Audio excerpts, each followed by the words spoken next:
Nah, itu saya pikir kalau orang yang menolak pembangunan PIK 2 itu manusia apa ya? Kerdil lah saya bilang.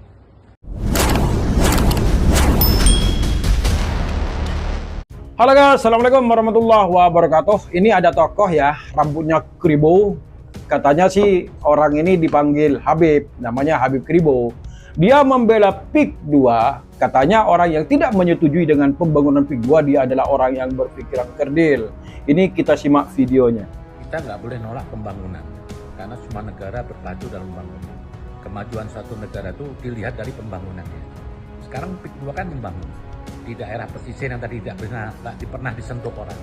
Ada seorang pengusaha yang masih mau menanamkan modalnya di Indonesia, sementara yang lain membuang dananya ke luar negeri. Harusnya kita dukung membangun, dan di situ banyak manfaat. Tanah yang nggak aktif dibuat aktif. Nah, itu berapa banyak padat karya sana bekerja. Saya sering masuk ke sana. Nah, itu saya pikir kalau orang yang menolak pembangunan PIK 2 itu manusia apa ya? Kerdil lah saya bilang. Tidak ingin negeri ini maju. Dalam kasus pembangunan PIK 2, Habib Kribo ini mengklaim bahwa proyek tersebut akan memanfaatkan lahan kosong dengan merekrut pekerja. Namun pernyataan ini tidak sepenuhnya akurat dan mengabaikan fakta-fakta penting yang terkait dalam proyek tersebut. Pertama-tama perlu ditekankan bahwa pembangunan PIK 2 telah mencederai warga Tangerang. Banyak warga yang telah kehilangan rumah dan mata pencaharian mereka akibat proyek tersebut. Selain itu, pembangunan PIK 2 juga menyebabkan kerusakan lingkungan dan gangguan pada kehidupan warga sekitar. Lebih lanjut, perlu diperhatikan bahwa 85% dari warga Tangerang tidak setuju dengan proyek PIK 2 tersebut. Ini menunjukkan bahwa proyek tersebut tidak memiliki dukungan dari masyarakat setempat. Namun, Habib Kribo tetap mengklaim bahwa proyek tersebut akan memanfaatkan lahan kosong dan merekrut pekerja tanpa memperhatikan kekhawatiran dan kepentingan warga Tangerang setempat. Mengabaikan kepentingan rakyat seperti ini tidak hanya tidak etis, tapi juga dapat menyebabkan konflik dan ketidakstabilan sosial. Sebagai tokoh publik, Habib Kribo seharusnya lebih memperhatikan kepentingan dan kekhawatiran rakyat, bukan hanya memperjuangkan kepentingan pribadi atau kelompok. Nah, ini kita lihat, simak lagi komentarnya kawannya. Nah, mengenai PSN itu hanya pemerintah di kondisi saat ini nggak punya duit, nggak punya modal untuk membangun negeri ini. Dia menggunakan kerjasama dengan swasta, di mana di sini Pak Aguan membudidayakan tanah negara itu yang tadi keluar masuk sering tenggelam air laut kalau pasang, dan tidak ada penduduknya. Itu ingin dibangun dengan dana 40 triliun. Itu bukan hal yang kecil. Jadi jangan dicampur aduk. Nah, ini Anda ini keliru lagi sebenarnya. Ngomong nggak ada penghuninya, nggak ada orangnya. Anda bisa lihat kan orang-orang di sana itu padat penduduknya. Dan kamu juga lihat dalam unjuk rasa yang kemarin-kemarin itu bukan orang. Itu bukan manusia. Atau itu bukan warga.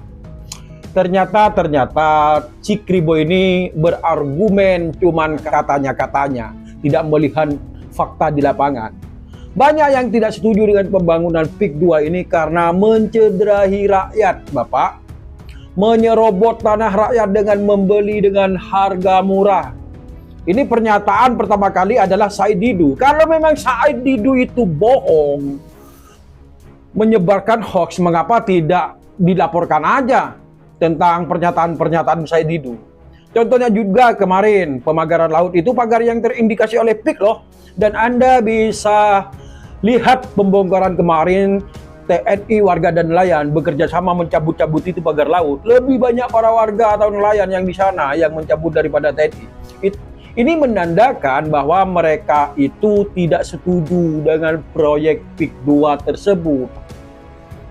Mari kita lanjut kawan ya, komentarnya ini. Saya pikir seperti isu Said Didu itu, dia hanya cuma berpikir pentingannya aja. Karena dia punya tanah di situ 10 hektar. PSN itu bukan hanya di PIK, ada 16, ada di Surabaya, ada di Padang. Kenapa dia nggak teriak di sana? Jadi ini semua kepentingan aja, sok membela rakyat, tujuannya apa? Mencari keuntungan dirinya. Nah, cuma saya perlu aja ketegasan di pemerintah Indonesia. Ada seorang Aguan yang ingin membangun negeri ini. Ternyata sama aja dengan yang lain. Komentarnya ini sama aja dengan buzzer-buzzer lain itu. Gak ada beda. Pak Kribo ini mengatakan Said Didu itu punya kepentingan karena punya tanah seluas 10 hektar ya. Maaf ya Pak Kribo ya, selama ini Said Didu itu tidak pernah menyampaikan punya tanah 10 hektar. Kecuali dipaksa mereka, maka keluarlah omongannya Pak Said Didu. Maka dia akan berbicara, dan sampai saat ini juga Pak Said Didu tidak pernah mengatakan bahwa tanahnya ingin menjual mahal. Nggak pernah. Dan juga Anda membuka sendiri, ada 17 PSN yang ada di Indonesia. PSN atau PIK. Mengapa tidak teriak-teriak di sana katanya? Menurutku ini masih belum waktunya Pak. Ntar kalau PIK 2 ini sudah kelar, Said Didu ini akan berteriak, akan bersuara dengan apa yang Anda maksud. Contohnya Pak Said Didu bersuara waktu di Rempang, bukan hanya di Tangerang Bapak. Aduh Bapak. Mari kita lihat ya komentar selanjutnya. Padat karya itu kok nggak dikasih ketegasan hukum. Jangan pernah takut kepada ini ya, apa ya, kerikil-kerikil kecil lah saya duduk ini. Nggak penting lah, nggak ada manfaatnya saya duduk. Pesanan aja, karena ini kelompok-kelompok sakit hati yang dulu pernah dapat jabatan, tidak pernah dapat jabatan, jadi marah. Nah, itu jangan hiraukan kerikil-kerikil kecil katanya ya. Artinya si Kribo ini ya punya wataknya ya watak penjajah. Jangan memikirkan hayat kecil atau warga yang ada di sana yang lebih dulu menempati di sana. Dan dia berargumen mengapa pemerintah tidak punya ketegasan dalam hal ini katanya. Karena ingin memajukan bangsa kan. Bagiku kalau pembangunan seperti ini bukan memajukan bangsa Bapak. Kalau caranya seperti ini, menindas, menyerobot tanah warga dengan membeli tanah warga itu dengan harga murah. Ini suatu kata-kata yang menyakitkan bagiku. Karena saya merasa kerikil-kerikil itu. Mengapa orang seperti Kribo ini diberi tempat untuk ngomong seperti ini? Orang ini penjajah sebenarnya. Gini Pak Kribo ya, yang rambutnya mekar. Kami, warga Indonesia, bukan tidak menyukai oligarki, bukan tidak menyukai pembangunan, malah kami sangat gembira kalau ada pembangunan demi memajukan bangsa, demi memajukan negeri. Contoh, jalan tol. Jangan dianggap jalan tol itu pemerintah yang membangun, bukan. Itu adalah jalan tol itu yang bangun oligarki dengan perestuan pemerintah. Tapi pembangunan jalan tol itu tersebut memenuhi standar persyaratan, yaitu mengganti tanah warga dengan harga yang pantas.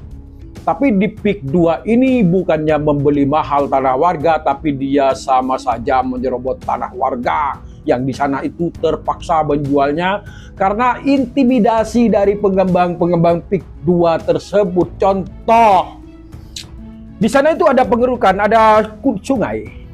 Sungai itu di stop, dijadikan buntu itu sungai. Lalu meluberlah sungai tersebut. Dan sungai-sungai tersebut airnya kemana-mana, ke rumah warga. Lalu warga itu dengan terpaksa menjualnya. Buat apa? Menempati tanah yang tergenang air. Bukankah itu bukan intimidasi? Pikir Pak ya, Kribo ya. Potong dulu rambutnya supaya rapi. Wassalamualaikum warahmatullahi wabarakatuh.